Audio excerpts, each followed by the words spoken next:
How many of you have ever had a bad day? One of those days that just comes and doesn't stop, and it just goes all the wrong ways. And you just wish you could somehow get out of it. One of mine was September 24th, 1991. It was when one of my heroes died, Dr. Seuss. For the next little while, we're going to be using his stories to be able to help us to see how God works in the world and what it says to us. But I loved him long before I saw the theological implications of his work. I read him as a child. I used him as a teacher. I own most of his books, including the hard-to-find ones like his naked book called The Lady Godiva's. That was his third book, so if you want to borrow it, I'll show it there. He did magnificent things for me as a teacher because I could always count on his books. To look at something in a different way, a magnificent way, to shine a light in some way into life, to be able to help. And he would do it with the best humor and those little quirks that allowed everyone to enter in and receive that vision. And on that day, almost 25 years ago now, I had to speak to those kids that loved those books as much as I did about his death. And I'd speak with my fellow teachers who were also using those books so wonderfully well. And I had to hear the stories of how they'd struggled as well.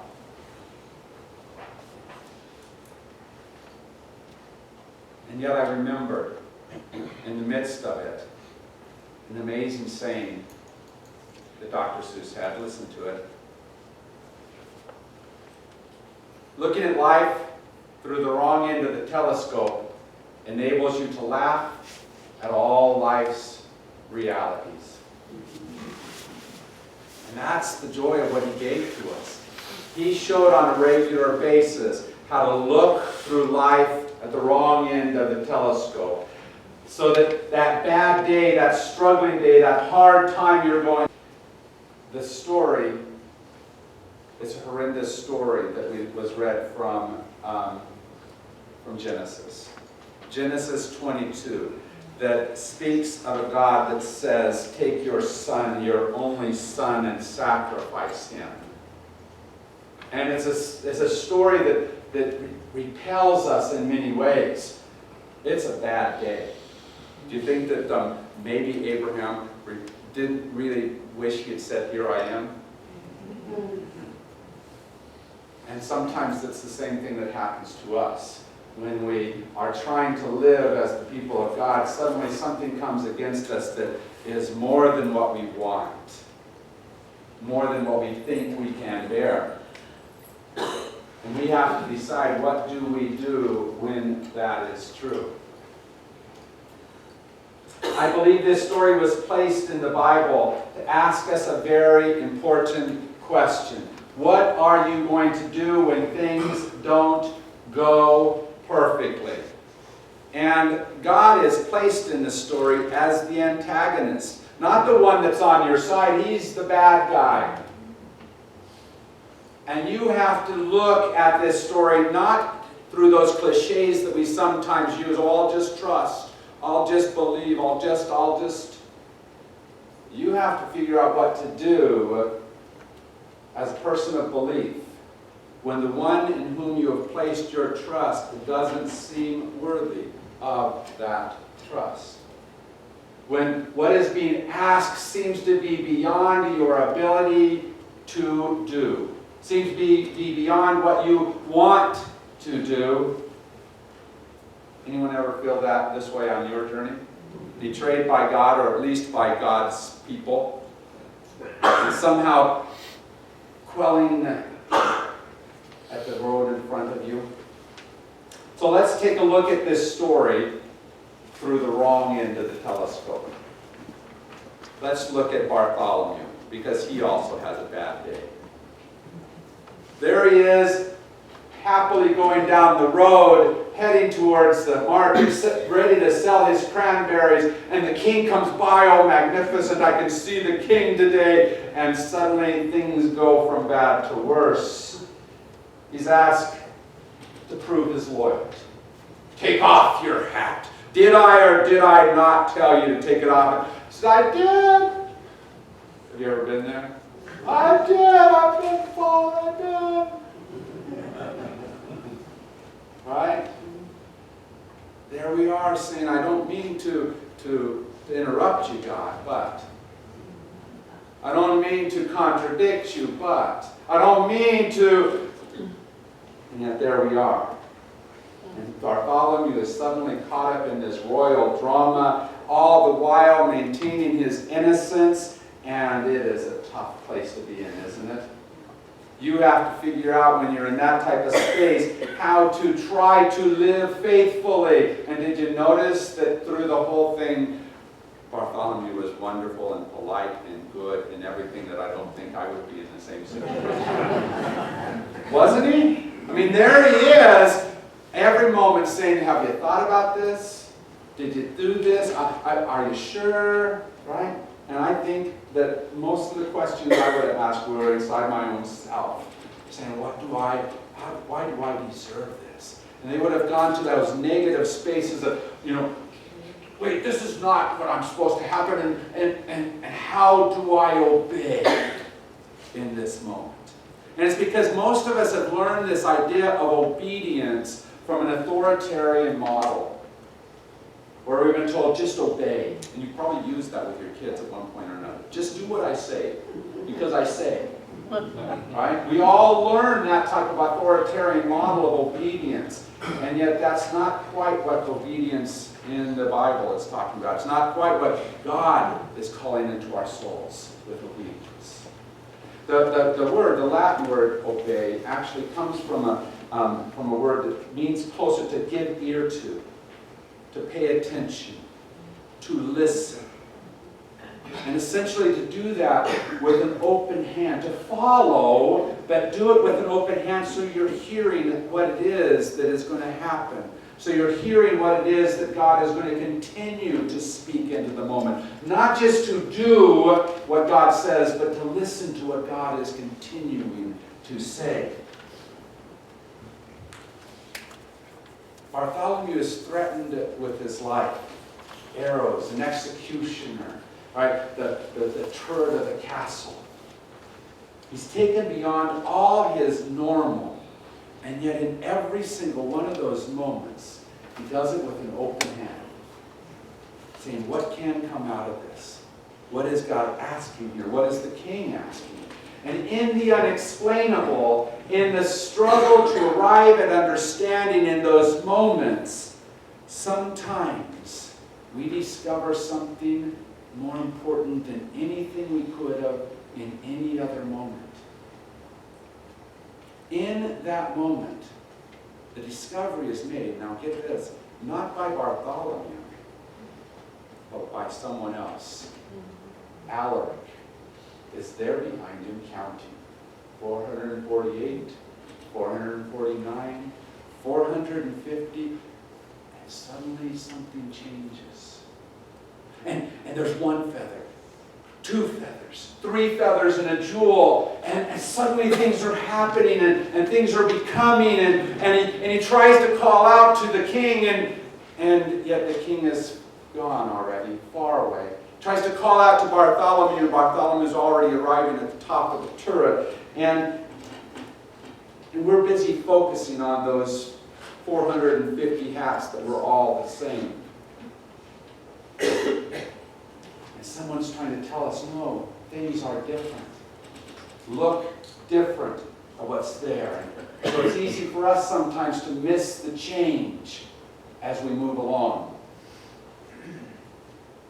This last week, it was not difficult to miss the change. I'm sitting in Minneapolis, and I'm sitting with my son Eric, and I went up there to be able to celebrate with Eric and Jess because they got married. I got to do their wedding. It's exciting for me. See, he's 30 years old, they both are, and guess what? I didn't know if it was ever going to happen. I'd gone through a time of lots of similar hats. And suddenly there was a gorgeous hat. But the reason I bring those two up is not to celebrate them, although you can celebrate them all you want to. They live a block away from Loring Park in Minneapolis, Minnesota. And Loring Park, I wanted to stay an extra day. We had to leave on Friday, and I wanted to stay there for Saturday because Friday night going into Saturday, there was going to be a great celebration there. It's a celebration they do every year. It is their Pride Festival, but this year there was something wonderful to celebrate the Pride Festival. Yeah. Right? And we get to join in that celebration, don't we?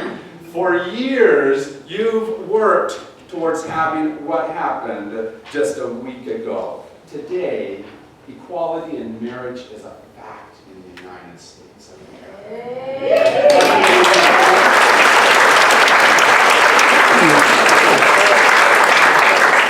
You have stood there through a lot of years of the same hat coming off, right? You've stood and worked and been present through a lot of years of not much happening. You've walked down those dungeon steps. You've had the arrows flying at you. And you have been faithful to wait for how when it's going to happen, that God is going to bring liberty and justice for all. And we get to celebrate that now. We get to be able to have that moment of great joy and wonder. And sometimes we want to focus back on all those other hats, but today we get to celebrate that great big wondrous hat with all the plumes and the jewels that are there.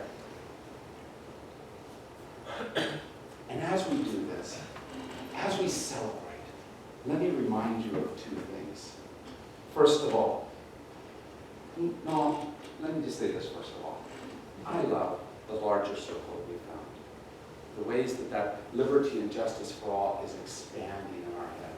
So as you do that, remember that there are some people that because of this decision are walking down the dungeon stairs. Right? And there's people that are trying to figure out where God is in the midst of all this. And they're trying to figure out, wait a second, is this taking us the wrong direction? And they're trying to figure out how it's not going the way they think it's supposed to go, and they're going to have a hard time. So think about all those conservative brothers and sisters of yours that are struggling with this decision. Our bishop in the Kentucky conference wrote a letter almost immediately. He said, I disagree with the decision, and I'm going to enforce the discipline. Right? Keep them in your heart in prayers. Help them to be able to continue to see that God is still at work. Help them to be able to see in our work that we're doing the continuation of God's work, even though they're not going to want to see it. They're wondering what's going on. They're wondering where God could be present. So help them to be able to have that faith. Continue to deal with them lovingly as they wear hat number 148 or 362 or whichever hat it happens to be that's on their head right now. Continue to be there. And second of all, remember, the work is not done. Right.